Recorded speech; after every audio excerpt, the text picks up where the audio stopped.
Well, guys, we found the culprit. We finally found out who the culprit was, but there are still so many loose plot threads. Like, okay, who exactly was Satsuki? Because there's a lot of stuff we didn't know about who Satsuki was. Did she have some kind of a doppelganger, or did she have maybe like a split personality or some other mental illness to where she thought she was talking to somebody else? You know, it looked like herself.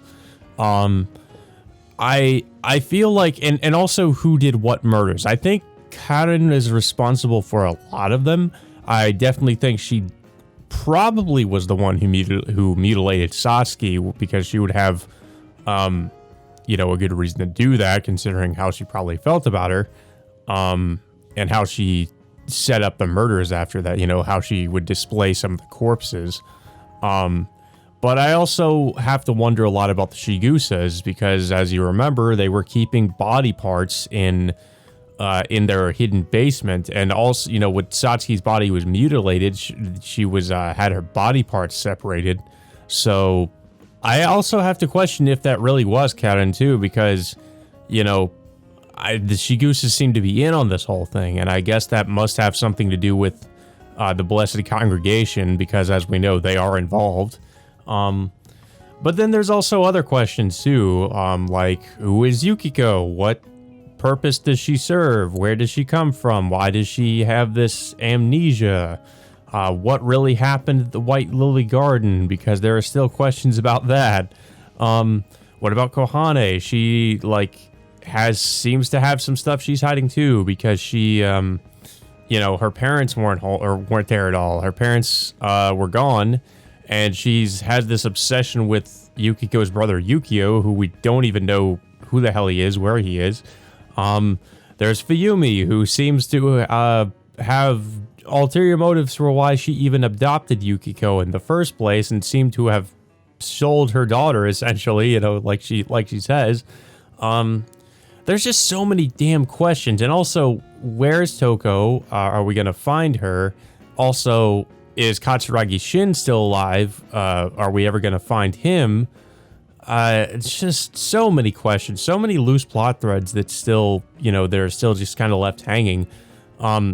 We still have things that need to be answered. So hopefully, like, we either get that answered near the end, because I feel like we are getting close to the end here, but it's definitely not over, because like I said, there's still so many things we have questions about. You know, yeah, we found out who the killer was, but that only answers like some of our questions. There's still like way more questions that still need answering. It's Monday, and I've been at the Metropolitan Police Department since early morning. I haven't been here so early since the days I worked here. I sit down on a couch in the reception room in the corner of the 1st Investigation Division, organizing the files on the case. Before me is an ashtray containing a mountain of cigarette butts. I haven't been having as many lately, but you do end up smoking a lot in places like this. Puffing on my last one, I realize there's nowhere in the ashtray left to drop the ash into. I borrow an empty ashtray from a nearby desk and leave the one with the mountain of cigarette butts on Yaginuma's desk. They're trying to troll Yaginuma. He kind of deserves it though, he's kind of a dick. Phew. The cigarette smoke rises toward the yellow-stained ceiling. I hold old photographs in my hands. They're of the Hirogata settlement, given to me by Kuchiki Chizuru. There's a picture of the Miko in her costume among the festival photos. It's the same as the black clothes Karen was wearing last night. She's not wearing the mask, but this must be the true Miko, the girl named Satsuki who was murdered. In other words, the one Masaki Hinagami Aito was originally supposed to marry. Judging from Hinagami Karen's crimes, I can't help but think this custom of the Miko must be involved somehow. Come on, senpai, I know you're capable of throwing out your own cigarette butts. Yaginuma comes back in, carrying the ashtray. Wasn't me. Are you sure the new detectives aren't bullying you? You're the only one here who smokes cigarettes with filters, senpai. I see. Switching to ones that were new last year gave me away. Anyway, how's Hinagami Karen's confession going? It's going fine. She confessed pretty much everything about the crimes last night. Are you going to question her again today? We still have some details about the individual crimes to work out. I won't be involved in that, of course. So he's pushing it on to his subordinates since it's too much work. Kamizono Mayu, Itose Mizuki, Takamiya Meguri, Kiramura Yuka. She killed 4 people, huh? So we don't know if she killed Satsuki or not. And from that clay doll we confiscated at the scene yesterday, it looks like Tori Kohane was supposed to be the fifth. I guess it's good enough that we prevented that. When did you realize that it was her, Senpai?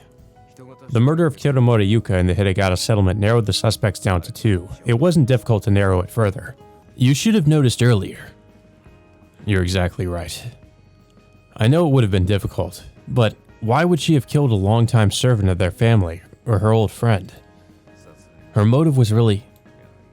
She said she didn't want to let her brother get married. Seriously, I don't understand it at all. It would have been much better if she said she was going to take over the pharmaceutical company. No kidding.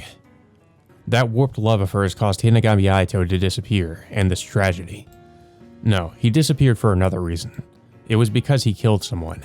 But that fact has been erased. It looks like Tori Kohane didn't know she was a marriage candidate. I suppose their parents decided on their own, and she was separated from her parents early on. Or maybe her parents didn't know about it either. So you're saying the Hinagami family decided all on their own? I'm guessing their decision was based on some rule.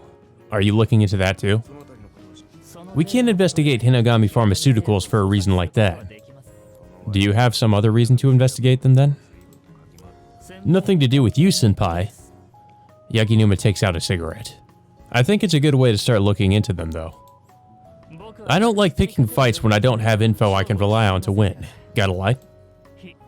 I silently hand over a match. Kamizono Mayu and Itose Mizuki both had fathers who were researchers at Hinagami Pharmaceuticals, Yaginuma says, breathing out smoke with his words.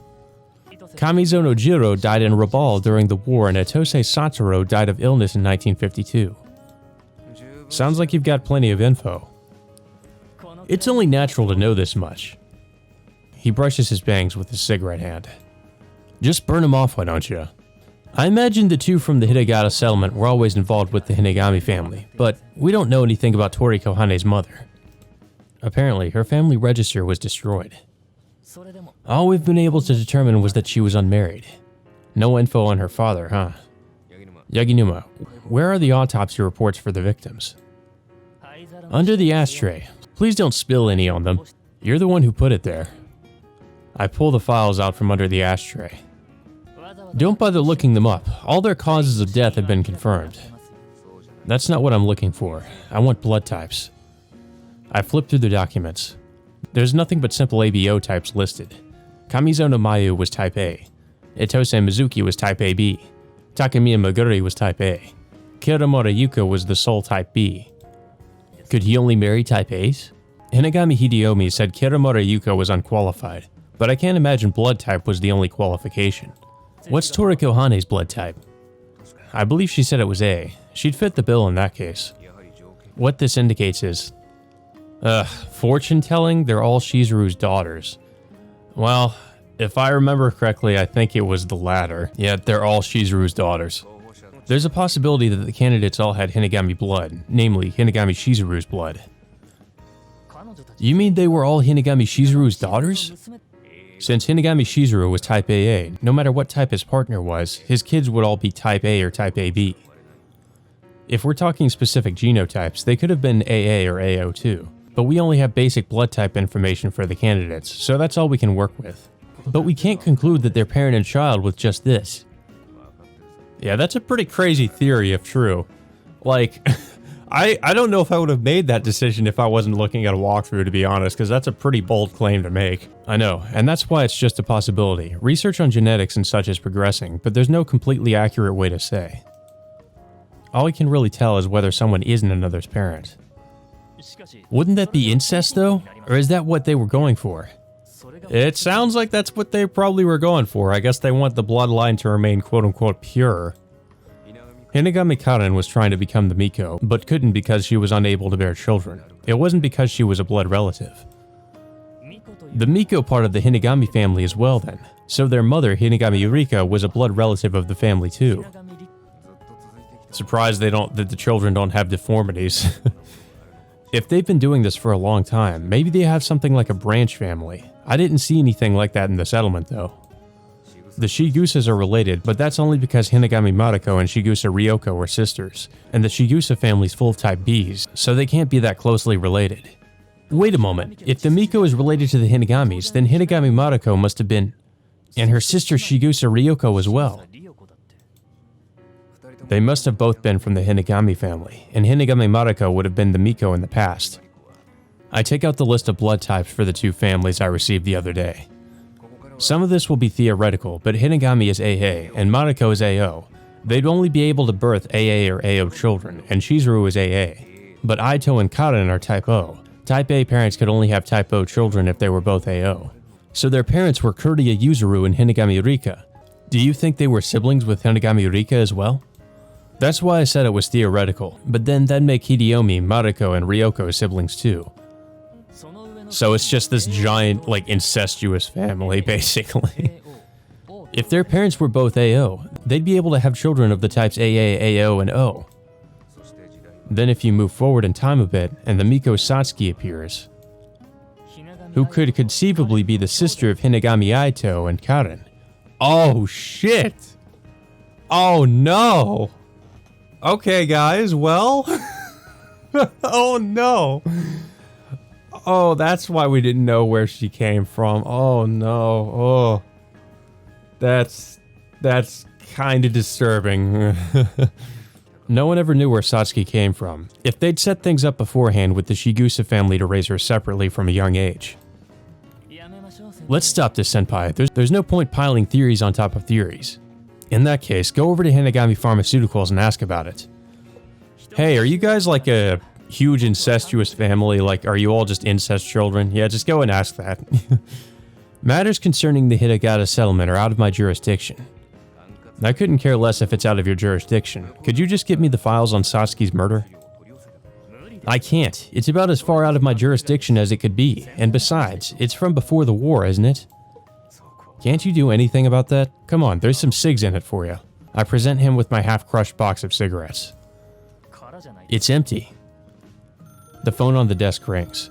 Yaginuma hurriedly picks up the receiver. First Investigation Division, what's the matter? What did you say? Yaginuma's voice is tense. I see. Got it. Yaginuma glances at me. No. First, have the officers there hold the area down. Also, it's uncertain whether or not it's really a suicide, so make sure you question everyone involved. Yaginuma throws some orders through the phone. Did somebody die? I ask him when he sets the receiver down. You have a guess, don't you? It couldn't be. Oh, God. Oh, yeah. I guess Utsugi would make sense. Utsugi Keigo? I'm surprised you knew. I figured he'd be about the only one you'd get a call about. Yeah, that's right, because they were monitoring the situation at the Blessed Congregation, so I guess that makes sense. It would make sense that they'd know about that. Apparently, he poisoned himself. Someone inside the Blessed Congregation notified the nearby police station. You seem to think it could be murder. Well, I can't think of any reason he'd have to kill himself. Let's head there as well. I can come too? You would come even if I said you couldn't, wouldn't you, senpai? The building is already surrounded by a squad of policemen by the time our police car arrives at the Blessed Congregation headquarters in Kokubunji. What's going on here? A raid? Looks like they haven't been able to get inside. Yaginuma points at the entrance of the building. A crowd of what appear to be organization members stands in front of the door. Well, I wouldn't want a squad of policemen in my house either, I guess. Their leader Oribe just died the other day too. If Utsugi's really dead as well, they may have lost their entire leadership. Yaginuma beckons over a nearby policeman. Give me a report of the situation. Sir, they won't admit Utsugi Keigo's death yet. They insist that we can't be let inside without a warrant. To hell with the warrant. Bring me whoever's claiming that he's not dead. Yaginuma barks, sending the detective running off. Well, it's not like we could get a warrant when we're not even sure if a crime's occurred. If we at least know who reported the suicide. Someone from inside, no doubt. No one else would be able to have known. I'm aware of that. Since it was a whistleblower, though, I'm sure they'd have been silenced by the time we questioned them. The door then opens, several people emerging from the building. Detain those who have left the building. Don't let them leave. I want to hear what's going on inside. Police officers run off after Yaginuma's order. Hey now, won't that cause some chaos? We can't just let them get away. Besides, the chaos has already started. He's right. There's a skirmish occurring in front of the entrance. Among the members that have been moved away from there, I spot a familiar face. Kayahara-san. Oh, Tokisaka-san. Fuyumi looks over at me, surprised, holding a bag. What are you doing here? Fuyumi averts her eyes. She looks exhausted. Pardon me, but could you tell us what the situation's like inside? Yaginuma butts in. The situation? It seems very busy, but I'm not sure what's going on. Yaginuma, she's not a member. That doesn't change the fact that she was inside the building. Did you hear anything about Utsugi Keigo being dead? Utsugi? Fuyumi tilts her head. A leader of the Blessed Congregation, after their founder Orabe died, he should have been running the organization. He was also the vice principal of the White Lily Garden before the New Leaf Garden. Have you met him? I don't believe so. Fuyumi shakes her head. I'm just suspicious of everything Fuyumi says now because we know she's been keeping secrets. But her expression's rather grim. Please tell us everything you saw and heard inside. They took me straight to this big room when I got here this morning. I knew there was something going on inside, but I didn't know what it was. What did you come here for? Fuyumi grips the bag she's holding. Come on, tell the truth. You came for... Well, actually, no. I guess she must have still thought that Yukiko might be here. I guess she doesn't know yet that she's not here yet, or that she's not here anymore. Yaginuma, of course, doesn't miss the gesture. Do you mind letting us have a look inside that bag? Huh? But Fuyumi turns her eyes to me. Oh, wait. What if it's the money? It must be the money. Maybe she's trying to buy Yukiko back. I'm pretty curious about what she's cradling in that bag too, but... Yaginuma, I don't think it has anything to do with what's going on inside. I'll be the one making that judgment. If it's nothing you need to feel guilty about, you have no problem showing us, right? I understand. Fuyumi presents the bag to me. Excuse me. I opened the bag with a little apology. What?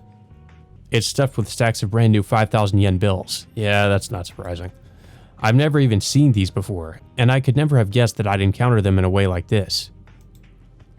What is this exactly? Yaginuma asked Fuyumi after looking inside the bag. I was planning to, return it to the Blessed Congregation.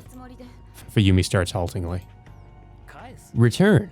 How did you come about receiving such a large sum of money from them in the first place? Please explain from there. Well... You were borrowing money from a company affiliated with the Blessed Congregation, correct? I tried to send her a lifeline, but...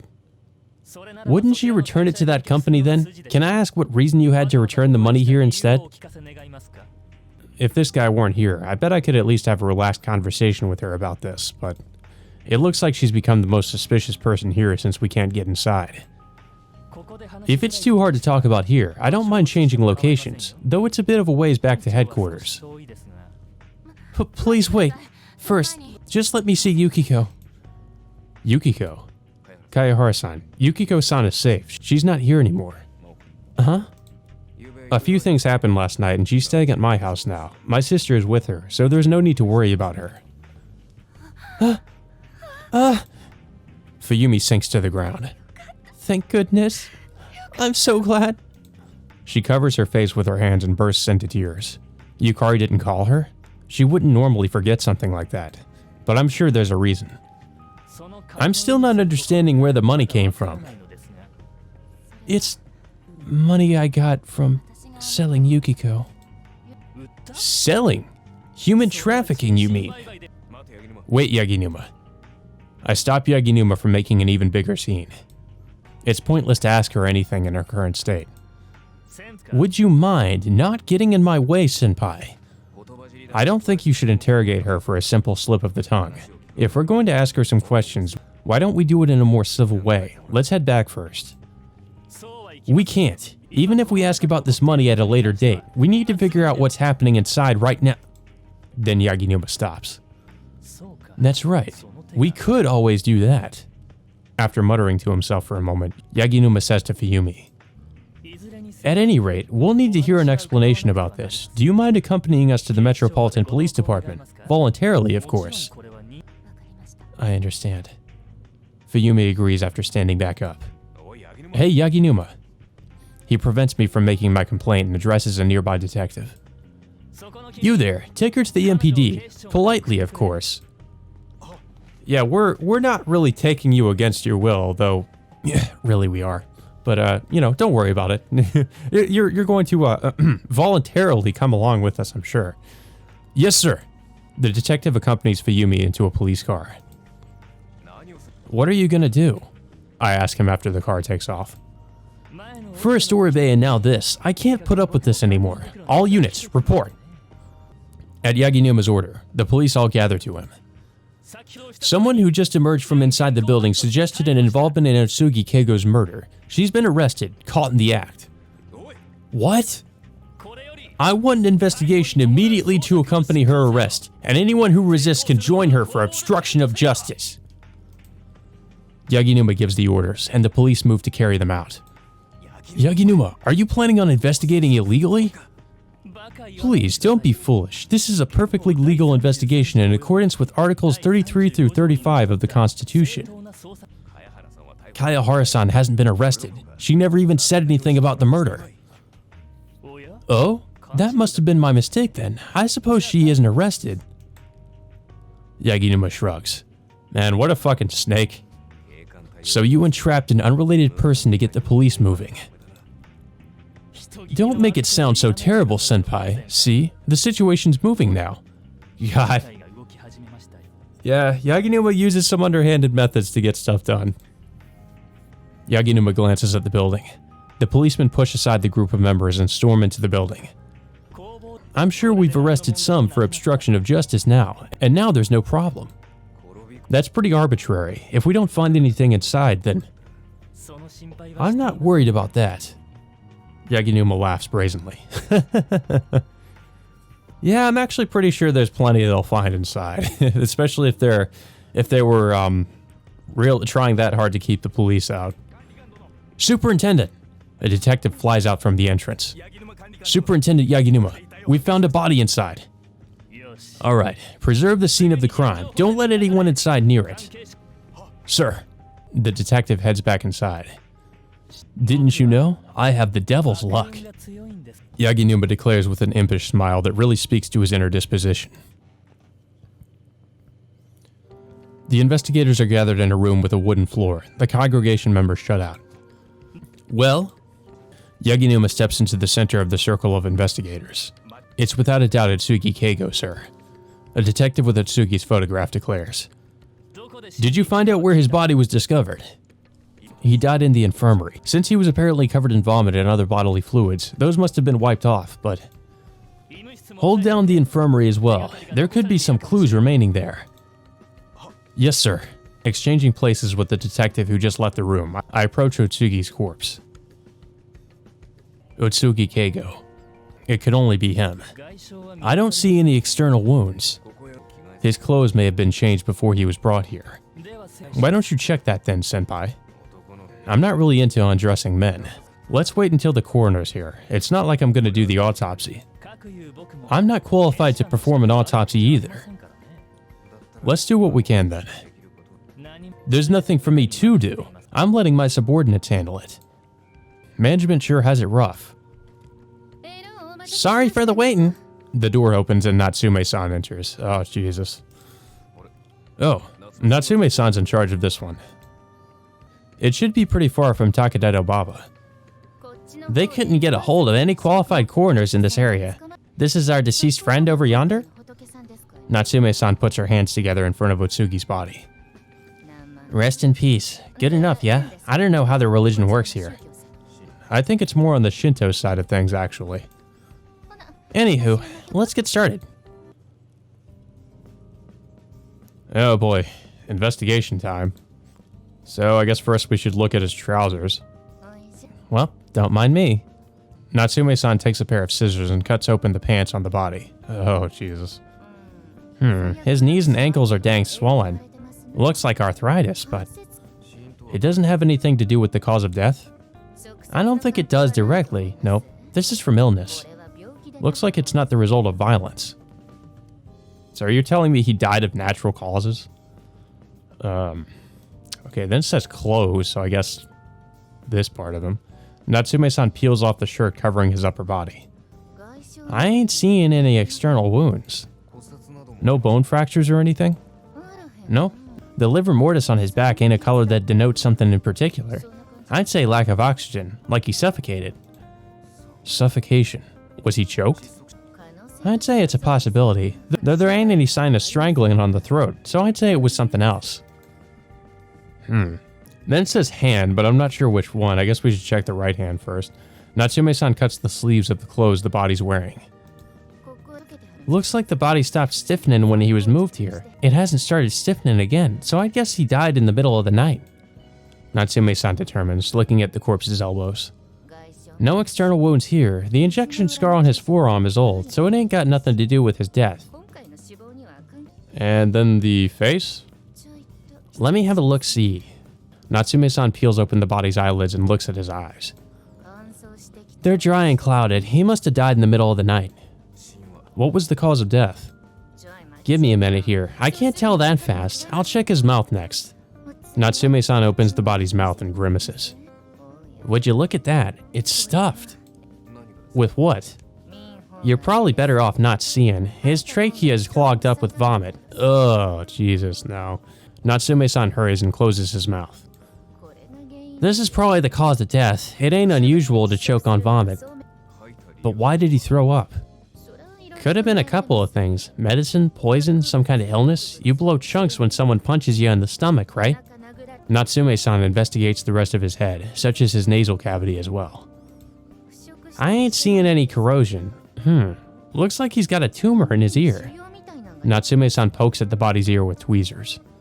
Looks like a nodule from gout. If it's this big, he should have been taking medicine for it.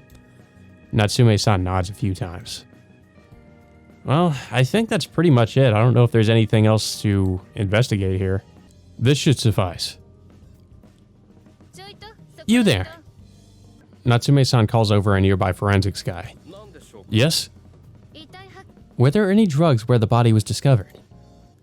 Well, it was the infirmary, you see. You'd be able to tell if something was suspicious though, wouldn't you? Come to think of it, we found a pair of vomit-covered gloves and an empty medicine bottle in a trash can. It was colchine pills. Colchine? A medicine for gout. It wouldn't be surprising for him to be taking it, but...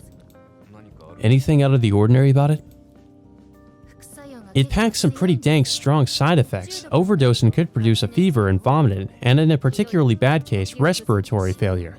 That fit for our deceased friend this time, huh? So he could have misjudged the dosage accidentally, or committed suicide by deliberately overdosing. If it was colchine, there's another possibility. The overdose effects, they resemble arsenic. So there's a possibility he was given arsenic. Ain't able to say yet, but if it was arsenic, we should be able to tell right away by his hair and such in the proper autopsy. That's probably enough for a first look. So, Senpai, what do you think of this situation? It's difficult to make a judgment. Just from the state of the corpse, I'd say suicide or accident, murder, illness. I want to say murder. Yeah, probably murder. As Natsume-san said, there's a possibility he was given arsenic. If that's the case, it's undeniably murder. Acute arsenic poison would take days to kill someone, though. I can't imagine the victim was in that sort of situation. He choked on his vomit and died of respiratory failure. Isn't that right, Natsume-san? That's what I'd wager. You'd have to be pretty weakened for that to happen, though. So weak that he couldn't have spewed the barf out of his throat. In other words, there was a reason he couldn't clear his throat. Someone was covering his mouth, for instance. He wasn't just strangled? Ain't no sign of pressure on his neck. His mouth could have been covered with a towel or something. That wouldn't leave any sort of mark. But it doesn't leave us any concrete evidence. We should conduct a proper autopsy and make clear the cause of death first. I suppose. We'll need to take him back with us then. I'll leave that to you, Yaginuma-han. I know. Yaginuma gathers the police and gives them some orders. Hey Tokisaka-han, our deceased friend's a big shot here, ain't he? Will they just let us take him? I do wonder. The founder Oribe died a few days ago and the police couldn't intervene at all there. Oh my, you couldn't figure nothing out, even the cause of death? I suppose so. If you don't know about it, I have no idea where the body went, but I'm guessing it was taken out in secret. This man was the one preventing us from looking into Oribe Tokihiro's death. We're preparing to search the premises with that case in mind as well. Yaginuma indicates Otsugi's body after he's finished giving his orders. Forensics puts his body on a stretcher and carries it out of the room. Let's us be off too. The sunlight outside is disorienting for a moment. It's still before noon. The winter sun is sparkling in the southern sky. There's still a huge crowd outside of the building. The forensics guys carrying Otsugi's body are being hindered by congregation members. Oh my, well, this just ain't no good. Natsume-san gets in between the two groups, staring each other down. Out of the way, please. Our deceased friend won't get any rest at all like this. Shut it, Granny! One of the faithful, who resembles a thug, shouts. You shouldn't have done that. Excuse me, but who just said that? Natsume-san walks straight to the punk with a smile on her face. Out of the way, bitch! Another voice joins in first. You too, huh, kid? Oh god, I'll bet she knows some martial arts or something. She's gonna beat the shit out of them. It happens so quickly that I can't even see it. Natsume-san grabs the man who made the comment by the scruff of his neck. Shall I sew up that mouth so that it can't say such nasty things anymore? Natsume-san catches the first man to insult her as well. If I don't hurry up and stop her, something terrible could end up... Oh? Natsume-san, those two... Don't you try and stop me, Tokisaka-han. Unless I pay back every insult I get 30 times over, I ain't gonna rest easy. Couldn't you stop it 3 times over? No, I don't have the balls to stop you. Just don't let them get away. Oh? They call you Gramps or something? Nothing like that, no.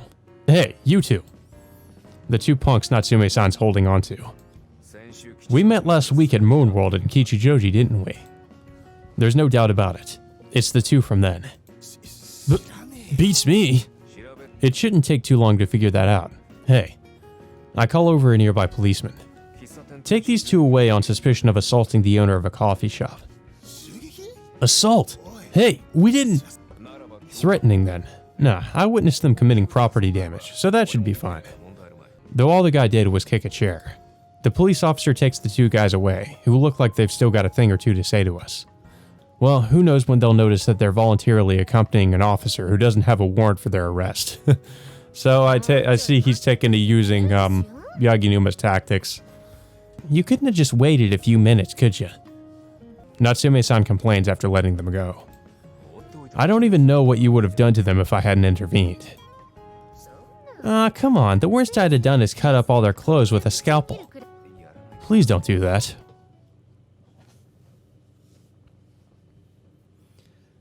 Well, so I guess Natsume can be like Toji when she wants to be and just beat the shit out of people to get stuff done. Masaki sits in a reception room at the Kuchiki Hospital, sipping coffee. He headed here after taking Yukari and Yukiko home last night and has been taking turns with Toji monitoring Kohane's condition. The door opens and Toji enters the room. How is she? She's been sedated for now. Doesn't look like we'll be able to ask her about what happened last night for a while. Of course, how convenient. Toji sits down on the couch and eyes the cup on the table. May I offer you some coffee? I suppose. I'd like to start my mornings with miso soup, but I guess coffee will have to do today. Ignoring Toji's incomprehensible remark, Masaki pours her some coffee. Here you go. Thanks. So what about the other one? The other one? Yukiko-san? Yukari-san's with her, so I don't think we need to worry. Hopefully. Toji brings the coffee to her lips. It's lukewarm. I just boiled it, though. Gets us pretty cold in here. It's because the weather's clear. All the warmth in the ground escapes on days like this. It's actually warmer on days with a few clouds. You're pretty smart. Nah, I just had a smart friend a long time ago, that's all. Was he kind of creepy? No, not particularly. That's kind of a weird question to ask, what the fuck? Though you never could tell what he was thinking. I have a clever friend who knows all sorts of random trivia, but yeah, I guess you never know what's going through her head. Oh, I guess because she's talking about Nana. Nana's pretty fucking creepy. Toji stands, laughing. I'm gonna head back. Can I leave this to you? Sure, no problem. It's not like there's really anything to do here, though. Give my office a ring if anything changes. Understood. Toji leaves. Well then. Masaki heads out into the hallway as well. As he told Toji, there really isn't anything for him to be doing, but he decides that he should probably stand guard in front of Kohane's hospital room. Good morning, Masaki-san. Koharu greets him as soon as he enters the hallway. Oh, good morning. How's Tori-san doing? We've sedated her for the time being. I don't think she'll be waking up until evening, so do you mind waiting a bit before questioning her? Sure, I understand. He should wait until she's calmed down some. Masaki understands this sort of thing well from the time he spent here as a patient. Parting with Koharu, Masaki comes to a door with a sign hanging from it that says Tori Kohane. After opening the door and checking on Kohane sleeping inside, Masaki sits down on a bench in the hallway. Now he's sitting, but he still doesn't have anything to do. Maybe he should read the newspaper, but right when he's about to get up. Morning. Yeah, morning. The wind taken out of his sails by Michiru's sudden appearance, Masaki returns her greeting, half up from the bench. Up early? Michiru tilts her head. Nah, I just haven't slept. I see. Michiru sits down next to Masaki. Then she gives her knees a little pat. Here you go. What? Lap pillow. No thanks. Okay. Michiru nods and lies down on top of Masaki's knees. You have to use my lap now? Michiru curls up and shuts her eyes. I'd really appreciate it if you didn't fall asleep, actually. I'm awake, Michiru says, though she doesn't budge. I kinda wanted to go get a newspaper. Michiru raises her head when Masaki says that. Wanna see? She asks Masaki, lifting up the skirt of her hospital clothes. Oh my god, why? See what? No. Don't ask her that. Don't ask her that. A newspaper? Okay, but why did she say that while lifting up her skirt? Like, that made me think she wanted him to see something else. She takes a newspaper out of her clothes. They did that shit on purpose. They're like, oh yeah, you thought it was going to be something else. Why did you have that in there? I thought it'd be cold, so I was warming it up. Now I don't feel so good about reading that. Who are you, Hideyoshi? Totomi Hideyoshi was one of Japan's great unifiers who brought an end to the Warring States period. At one point, he was a sandal bearer of his predecessor Oda Nobunaga, and warmed Nobunaga's sandals in his clothes. Okay, I think I knew who Hideyoshi was, but I didn't know that fact about him. He accepts the warmed newspaper from her. Let's see, Russia's man-made satellite Sputnik 1 burns up upon re-entering the atmosphere. This newspaper is from last week. This happened on the 4th last week. I haven't seen today's. Michiru shakes her head, still on Masaki's lap. Well, whatever. It's not like the newspaper has any good news anyway. What are you doing? Michiru looks up at him. I came to check on someone here today. He answers, pointing at Kohane's hospital room. In here. Michiru sits up and looks at the sign on the door with her right eye. Kohane-chan? What? Do you know her? Yeah, she's my friend. Small world. Did you meet here? No, in the White Lily Garden. Huh? Masaki stands up at the unexpected words. You didn't know? This is the first time I'm hearing about you being there, too. The old guy knew. Masaki supposes that must be Tokisaka. Then, do you know what happened there, too? When Masaki asks her, she looks down as if deliberating. I didn't see it. You didn't see it? Not that she doesn't know, but that she didn't see it. To Masaki, that sounds like she had to have seen something. But it's difficult to ask her about it. Do you know a boy named Yukio, then? I think he'd be about the same age as you. Yukio? Michiru covers her face with her hands, head still down. I didn't see. I can't see. Oh god, it sounds like she's about to have like a panic attack. Michiru's fingers curl in. Michiru! Masaki grabs Michiru's arms before she begins clawing at the bandages covering her left eye. Let go! Calm down, Michiru. Misaki says as Michiru shakes her head. No! Michiru kicks her legs up. What are you doing? Koharu rushes over, hearing the commotion. Dr. Yamanoshi, Michiru was about to... Just let go of her. Misaki lets go, and Koharu grabs Michiru's arms instead. It's alright. It's alright, okay? No. Michiru's resistance weakens. The scene looks to Misaki like a mother calming her child. If she was in an orphanage, she most likely has no birth parents, and he can't imagine her parents in the Shirosaki family come visit her here. Michiru regains her composure. What did you say to her, Misaki-san? Koharu's voice has a hint of anger. I just asked her a little bit about her past. Please don't do that. You, of all people, should understand that it's not good for her recovery, shouldn't you, Misaki-san? Yes, I suppose you're right. All he can do is agree. Shirosaki-san, are you alright? Yeah. Koharu lets go. I'm sorry, Michiru. With a look from Koharu, Misaki bows his head to Michiru. Michiru shakes her head. I'm okay. I'm calm now. That's good. Misaki's relieved. At least they avoided her gouging out her eye this time. Would you like to go back to your room, Shirosaki-san? No. Michiru grabs Misaki's arm and shakes her head. Very well. Then Misaki-san, please be careful. Yes, I will. He won't force it out of her. After promising, Koharu leaves. Michiru is still clinging to Misaki's arm. Michiru? She looks up at him and cocks her head. You won't ask? I won't. He pats Michiru's head. I'm calm now, so it's okay. Yeah, but... I stopped being able to see Yukio-chan. Michiru mumbles after letting go of Misaki. You stopped being able to see him? Misaki asks, even while he thinks he shouldn't. Kohane-chan's probably still seeing him. Oh, so is he dead? Michiru puts her hand to her left eye. Misaki decides to leave her alone since she shows no signs of scratching at it. Kohane-chan liked Yukio-chan, so she couldn't take it when we couldn't see him anymore. Does she mean he died? Even though you shouldn't look at things you can't see anymore. Michiru scratches at her left eye, but she pulls her hand away soon after. I don't really understand. Misaki doesn't even comprehend half of what she's trying to say right now, but he can't throw away what she's told him without considering it.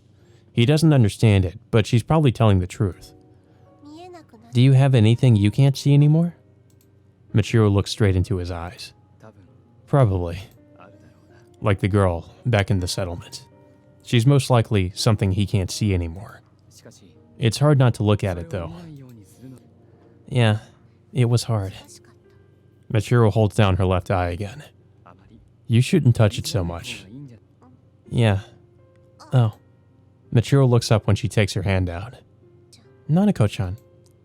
Misaki looks over as well and notices Nanako walking down the hallway. Good morning, Nanako-san. Oh, Misaki-san. Is something the matter? You don't look too well. I've been better. You know how they say doctors make bad patients? Though I'm not even a doctor. Nanako laughs. There's no energy in her laughter, though. Nanako-chan? Michiru looks up at her when she comes over. Yeah? No, it's nothing. Michiru looks down, clinging to Misaki's arm. You two get along well. She seems to like me, I guess. Like a pair of lovebirds. I think we're a little too far apart in age for that. Yeah, that's a bit of a disturbing implication. Hell, there might even be enough years in between them for her to be his daughter. Were you trying to insinuate something about how much older I am than you, Ayato-kun? What? No, nothing like that. Misaki hurries and denies it. Ayato-kun? Michiru looks up at Misaki's face. Just ignore that. Michiru nods and looks back down. Sorry, and thanks. I'm feeling a little better now. I haven't done anything. Misaki shakes his head. Anyway, Did something happen? No, it's nothing. Nanako shakes her head and smiles. I should get back to work then. Shirosaki-san, you'd better be back in your room when it's time to take your temperature, okay? Nanako leaves down the hallway. It didn't really seem like nothing happened, huh? Judging from Nanako's attitude, Masaki can't help but feel that way. I guess she must have heard about what happened to Karen. But in that case, why the hell didn't she tell Masaki or, Ayato? But he has no right to look into it. Well, actually, you kind of do. It involves you. It looked like Nanako-chan had to see something she didn't want to. Michiro mumbles.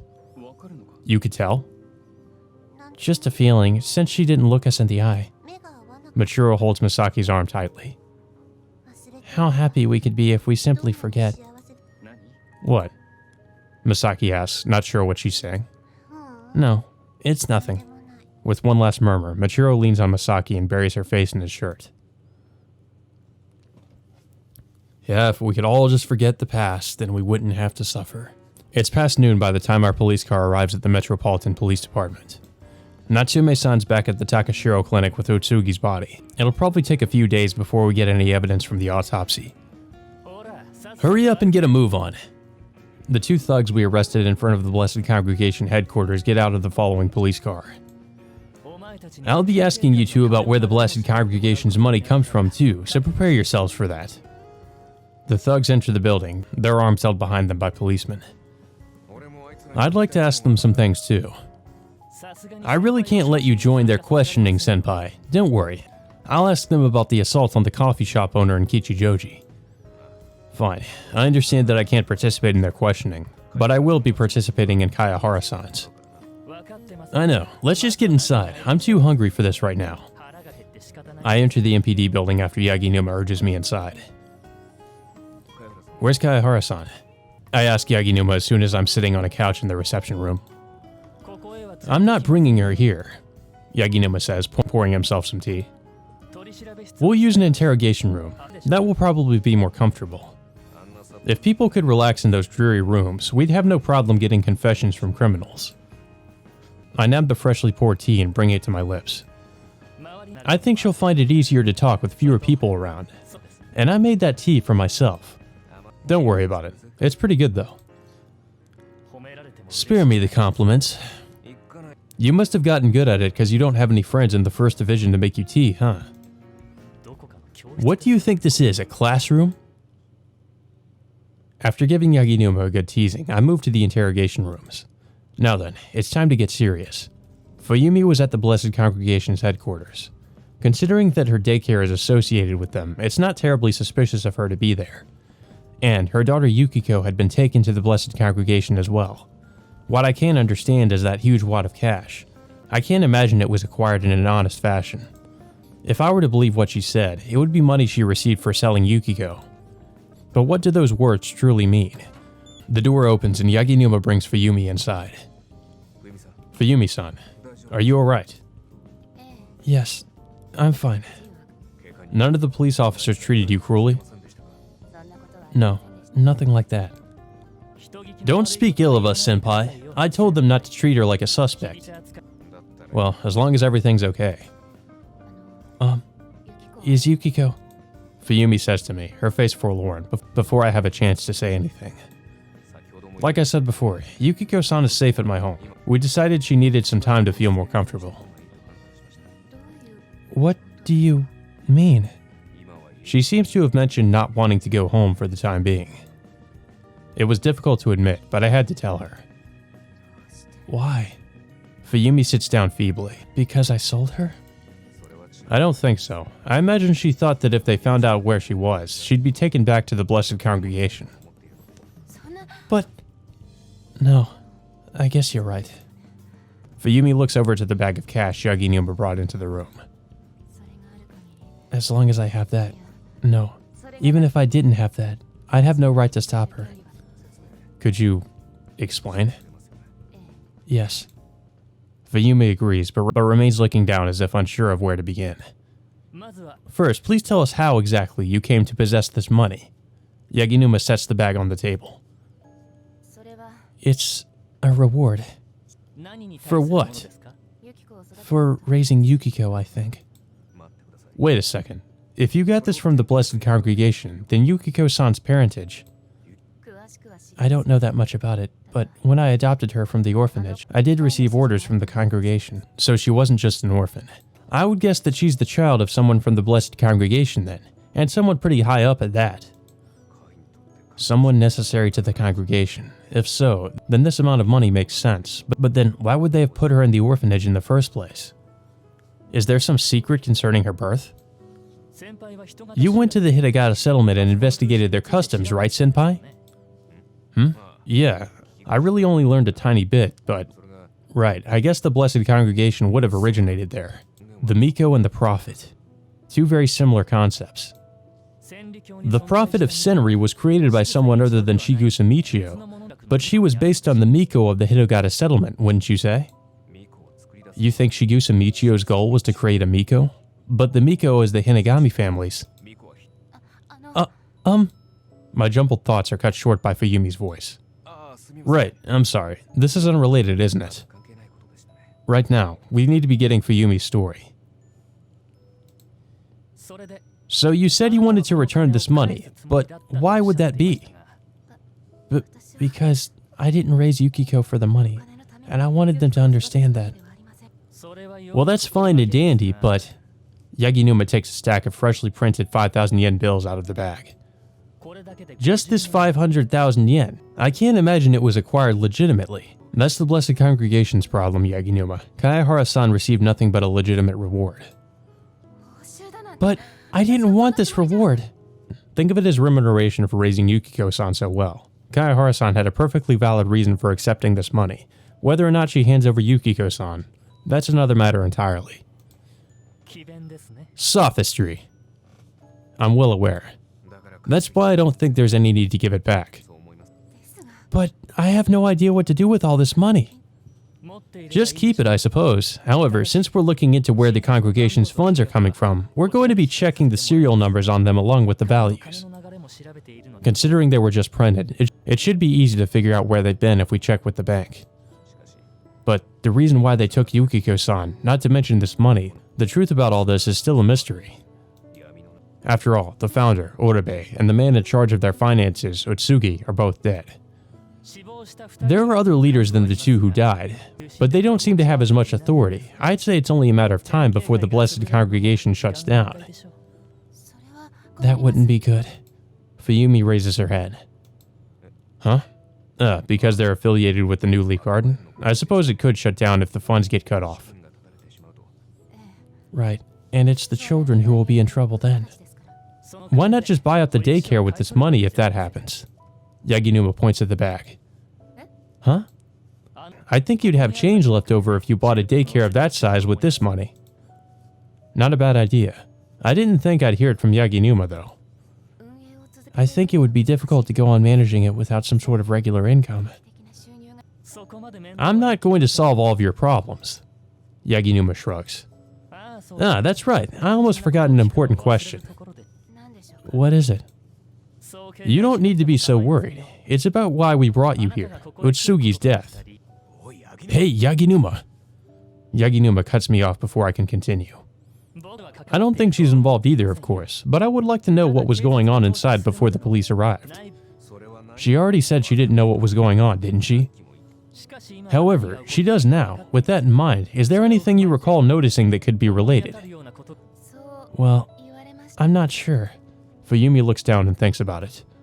Anything will do. Someone suspicious you noticed, someone plotting to take over the organization, any sort of rumors regarding such things.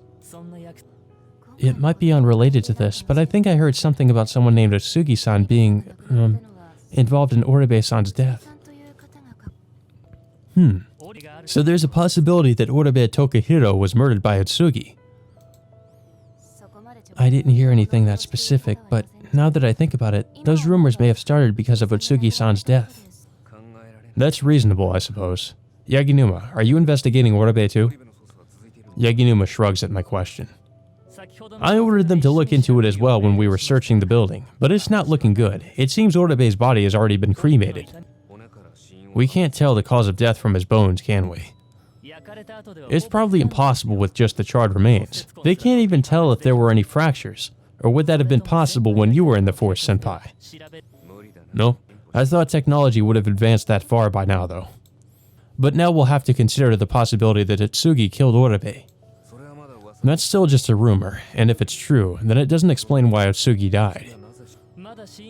It's too early to say without knowing the specifics on his cause of death, but if we assume he killed Orabe, maybe the weight of his conscience drove him to commit suicide. Or one of Orabe's followers exacted revenge. We're not any closer to knowing, really.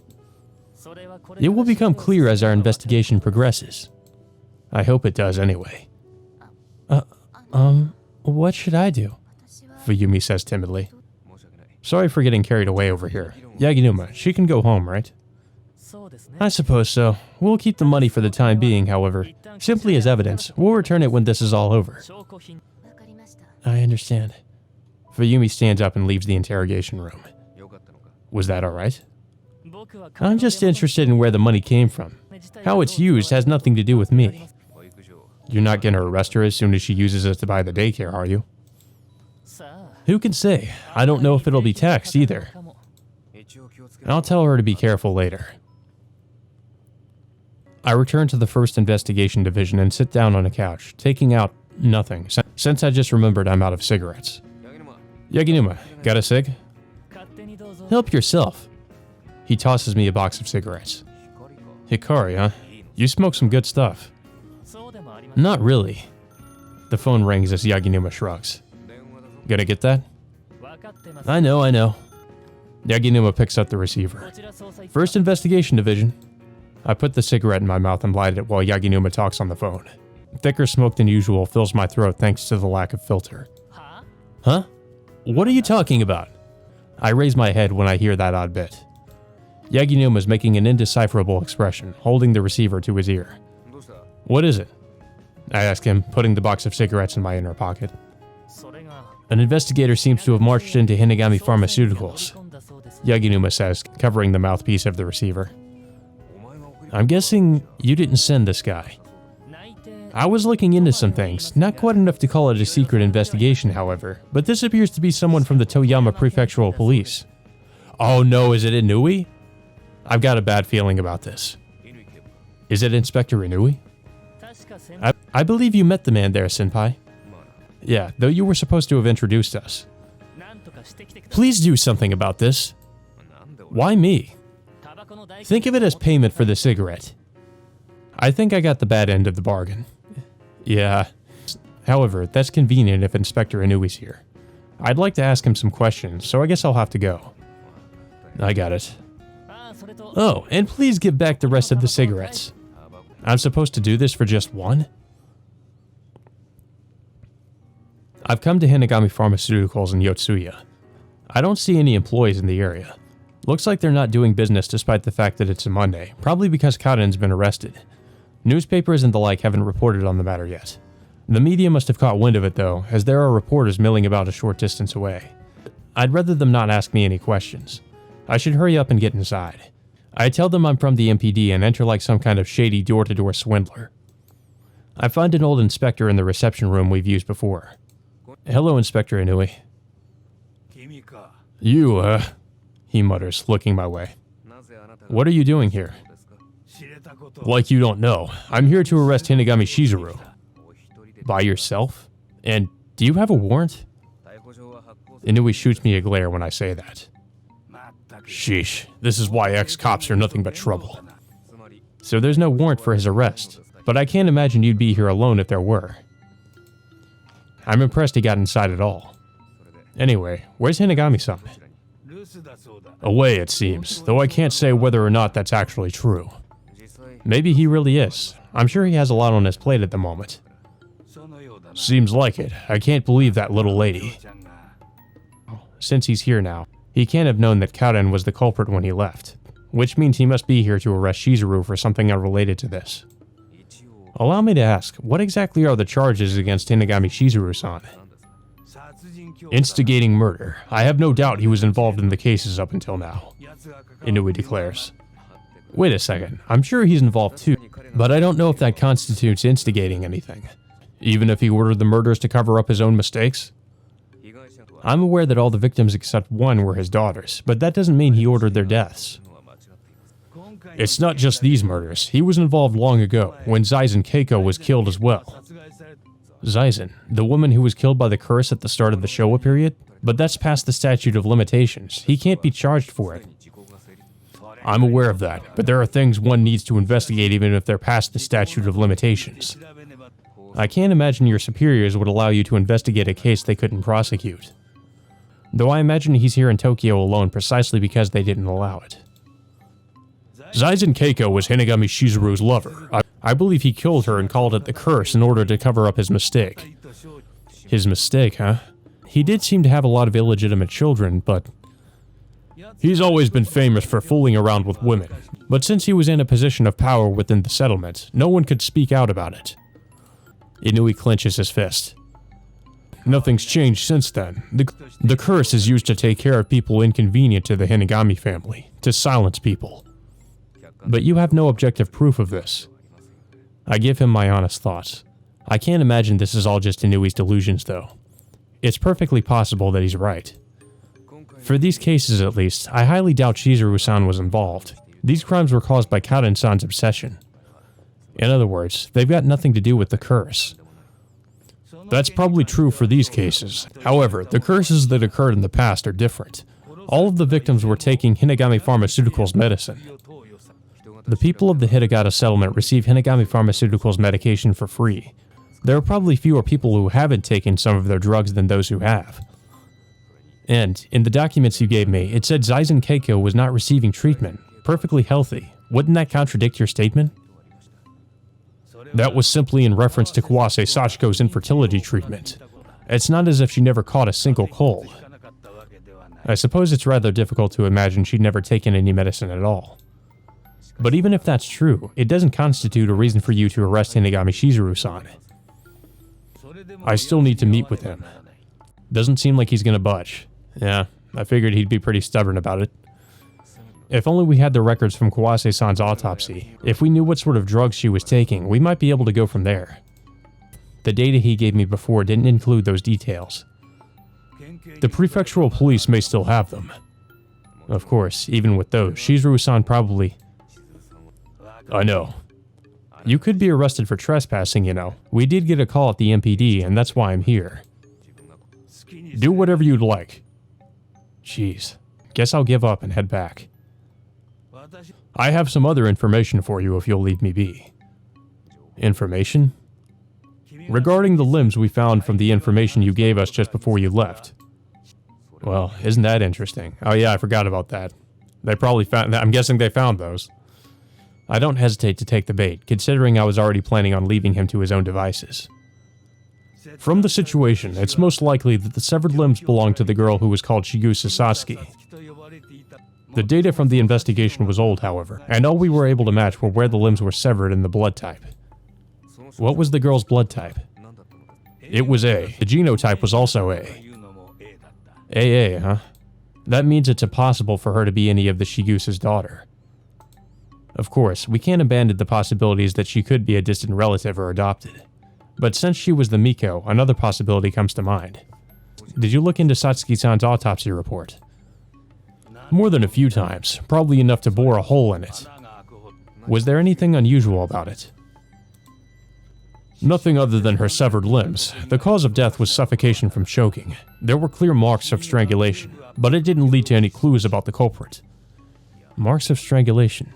She was strangled to death by someone's bare hands? We know she was strangled from the front. Then there should have been scratches on the culprit's arms from her resistance. Without the victim's arms, you wouldn't have been able to get any skin from under her nails, but the regional police investigated that. We didn't find anyone with scratches on their arms. That's probably why the case was still unsolved. What about now? Now that you've found the limbs, were you able to get any skin from the nails?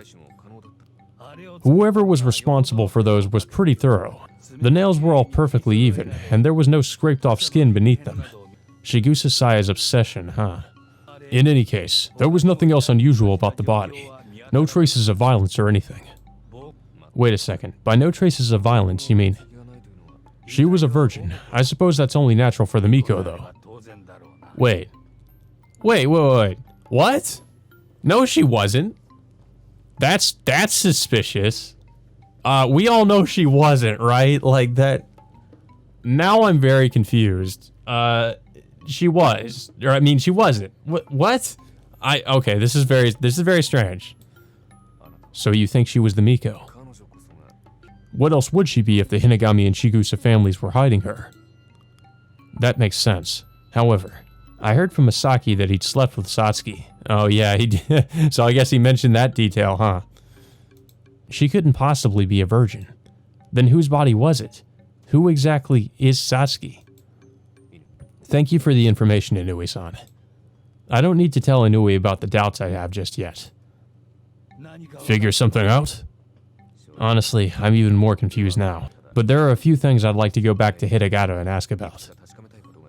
You'd better keep that promise to leave me be. I know. I'll head there and settle all of these obsessions once and for all. Yours too, of course. Inui snorts and looks away. Well then, if you'll excuse me. So I guess we're going back to the settlement, huh? I head outside. I haven't fulfilled Yaginuma's request, but hey, I've probably done a cigarette's worth of work. I'll leave it to somebody else to get rid of this stubborn old man.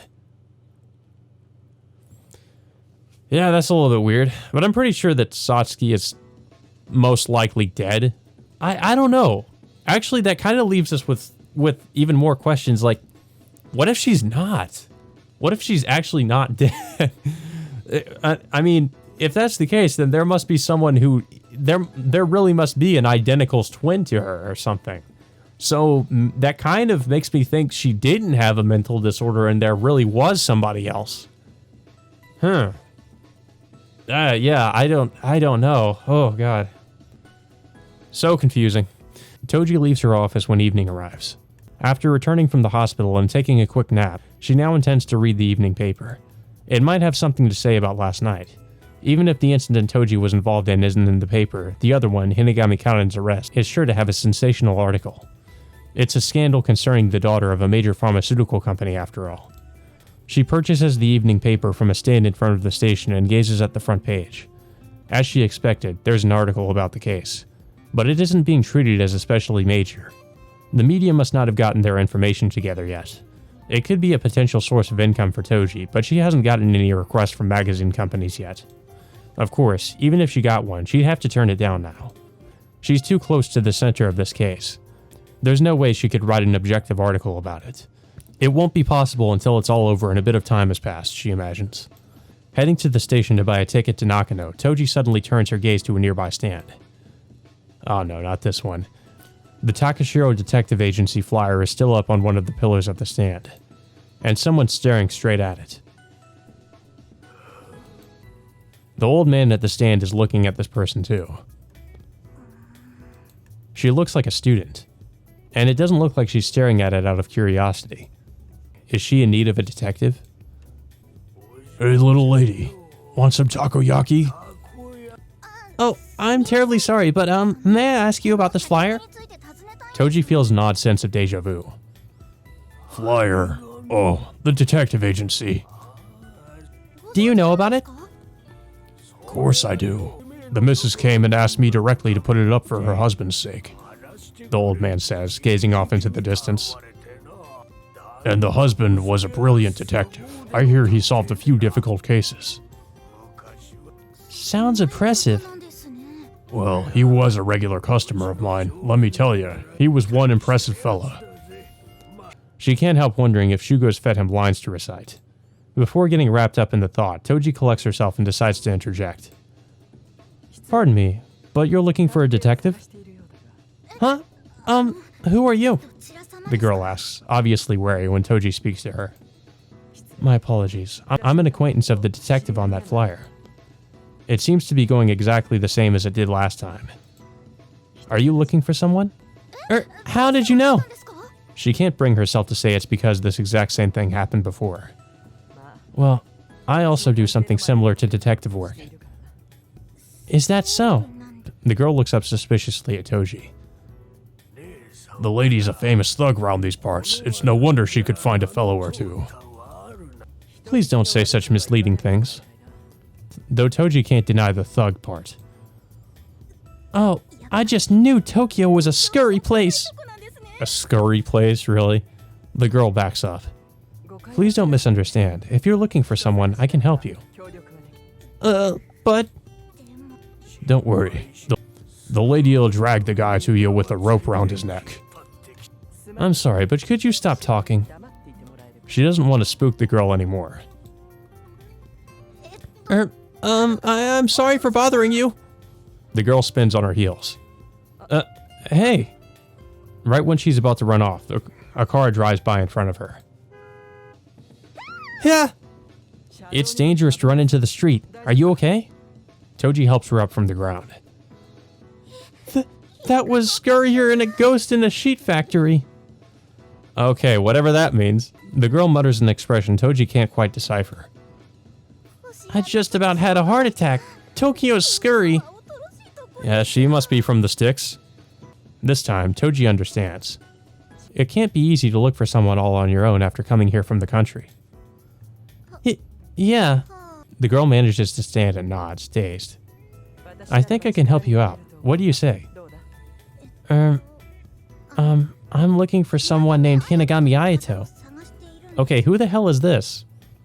Huh? Did I say something funny? The girl gets flustered. Nah, I don't know if this is coincidence or fate, but I know a guy by that name. Huh? That sounds a little too good to be true. The girl backs up a few steps again. Tokyo's a scurry place, so you're just saying that to get me to come with you, and then you'll sell me to the red light district or something. I won't do that. Don't worry. But the young mistress told me it was dangerous, so I should be careful. She sighs again. The girl appears to be related to the Hinagamis, to Hitagata somehow. It would be easy to bring her to Hinagami Ayato, that is, Masaki, but she doesn't trust Toji. It's all thanks to the old man running his mouth. You should go ask the Takashiro Detective Agency, little lady. He's brilliant after all. You think so? Looks like she's started to mistrust the old man now as well. How about this then? I'll take you to the Metropolitan Police Department and introduce you to a detective who knows him. I guess that could work. It's decided then.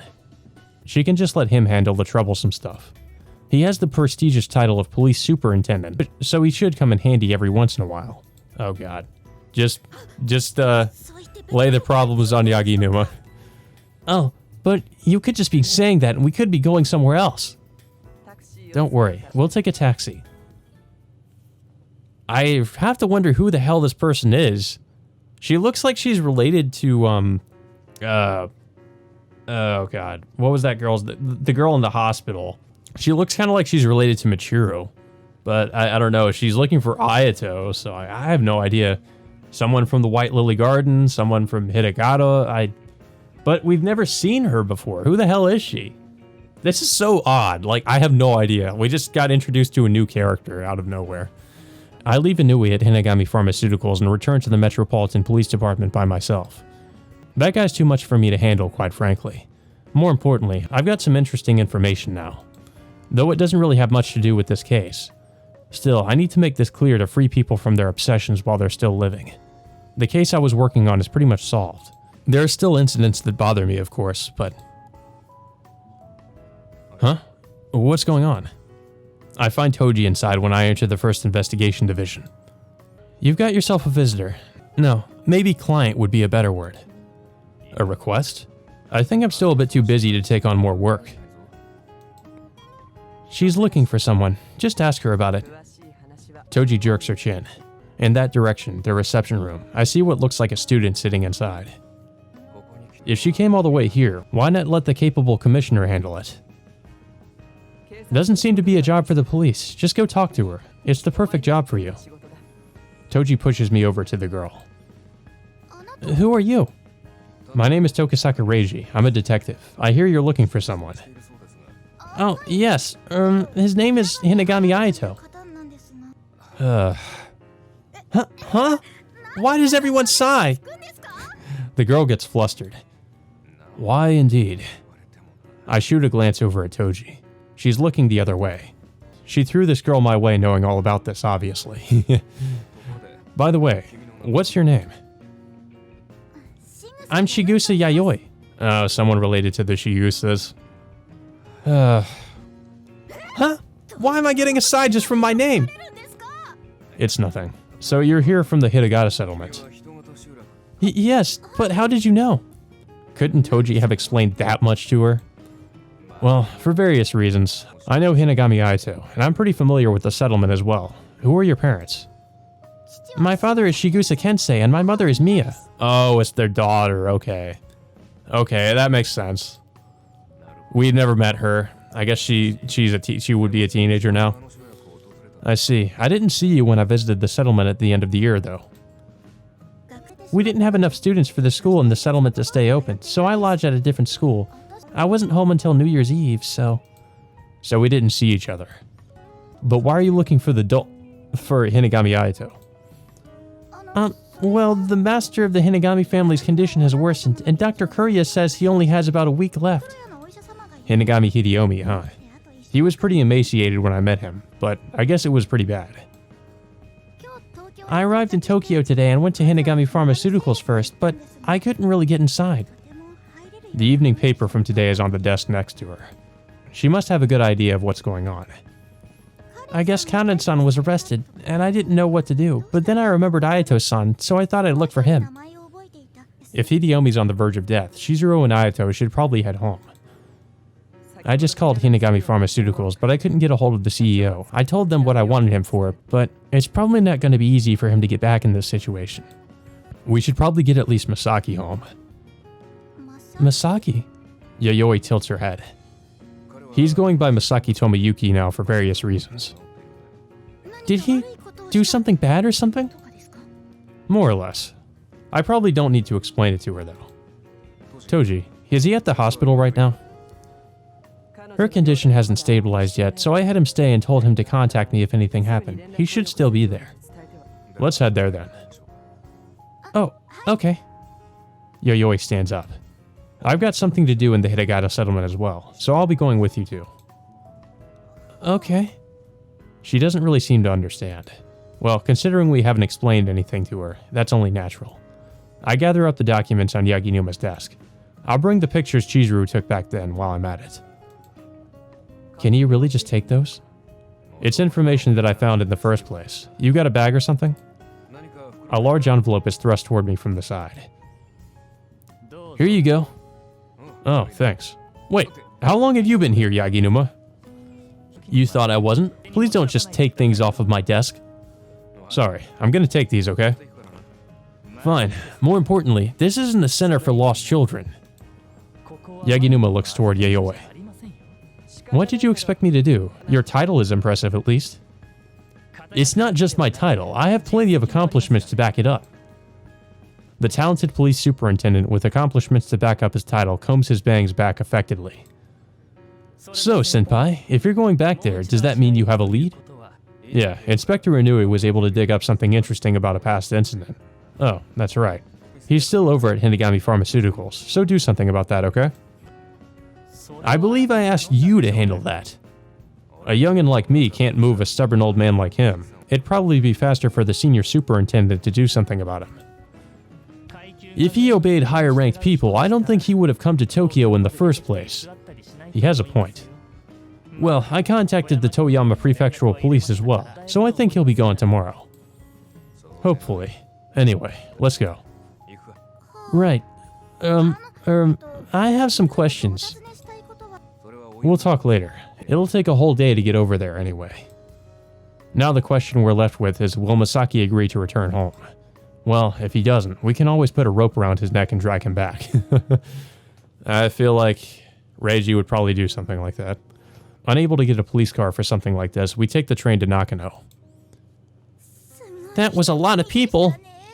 Yayoi's eyes are spinning from the shock of the big city. It's just about time for work to be ending. It looks like the middle of the night since the winter sun sets early, but it's really still before 6 p.m. Because of everything that happened yesterday and today, I feel like the day's dragging on forever. By this time, there aren't any outpatients at the hospital anymore and the parking lot is empty. So this is the hospital of the relatives of Dr. Kuria. If they're relatives of the Kurias, they're your relatives too, right?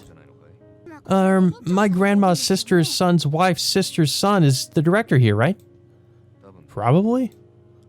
I can't bring myself to figure out whether or not she's right. Your grandma's sister's grandson is probably inside. Who's that? Figure it out from what you just told me. When we enter the hospital, it's not Misaki we find, but Koharu. Dr. Yamanoshi. Oh, Tokisaka-san. Good evening. Who might this be? Koharu tilts her head when she catches sight of Yayoi beside me. Don't worry about her for the time being. In any case, how's Tori-san doing? She's resting now. We gave her an IV, so there's nothing to worry about physically. The worry is psychological then. Yes, we'd like to do some counseling with a psychiatrist, but we're not sure when we'd be able to start. I'm sorry. Please do what you can. Also, we can't seem to contact Tori-san's parents. Well, she was an orphan originally, so maybe... No, you don't think she was abandoned? I don't know. That's all I can answer. It's clear that her parents aren't at home. I'll cover her hospital fees. I'm not worried about that, but have you spoken with the police? There's no problem on that front. I tell a lie. Normally, we'd probably have to start looking for them immediately, but I really want to talk to Kohane about it first. So is Misaki here? Yes. I think he's having supper in the cafeteria right now. Sounds like he's comfortable. Huh? Tokisaka-san. Misaki returns with perfect timing, with Michiro hanging from his arm for whatever reason. She really likes you, huh? Sure. Anyway, is something going on? You've got a visitor. I point to Yayoi behind me. A visitor? Are you Hinagami Ayato-san? She asks Michiro. Why Michiro of all people? To which Michiro nods. No, you aren't. Huh? Then this is... Hinagami Ayato. Misaki introduces himself. My name is Shigusa Yayoi. Yayoi. Oh, Kensei-san's daughter. You remember me? I met you when you'd just been born, and a little bit after I returned from the war. I guess that means Misaki would remember her, but she wouldn't remember him. I'm not sure how that led to her greeting Michiro, who's around the same age as her, though. Hinagami. Michiro looks up curiously at Misaki. Well, that's only natural. He's got two names for a few reasons. I explained for him. Yeah, so he kind of killed somebody. She doesn't seem terribly interested. So what brings you to Tokyo? That's right. The Grandmaster's condition has worsened. Grandpa? He's in critical condition. You know what's going on with Hinagami Pharmaceuticals right now. Your dad probably won't be able to get back. You've got to go. But I'm not part of the Hinagami family anymore. Misaki shakes his head. But... I don't care whether you succeed the family or cut ties with them, but you can at least say your farewells to a family member who's dying, can't you? You may be right. Perhaps I should. Misaki hangs his head. I've got to get back there myself to look into something. So I'm your excuse? Don't think of it that way. I'm just tagging along. I understand. Misaki snorts discontentedly. Alright, if we head for Ueno now, we should still be able to make the night train. We're going immediately? It's a long trip. We've got to hurry. But I don't have anything. We can buy what you need when we transfer at Toyama. You're good to go, right, Yayoi-san? Yes, I was supposed to go right back after I found them. Let's go then. Have a safe trip. Michiro gives us a little wave. Michiro, what do you want for a souvenir? A mirage? I don't think I can bring one of those back.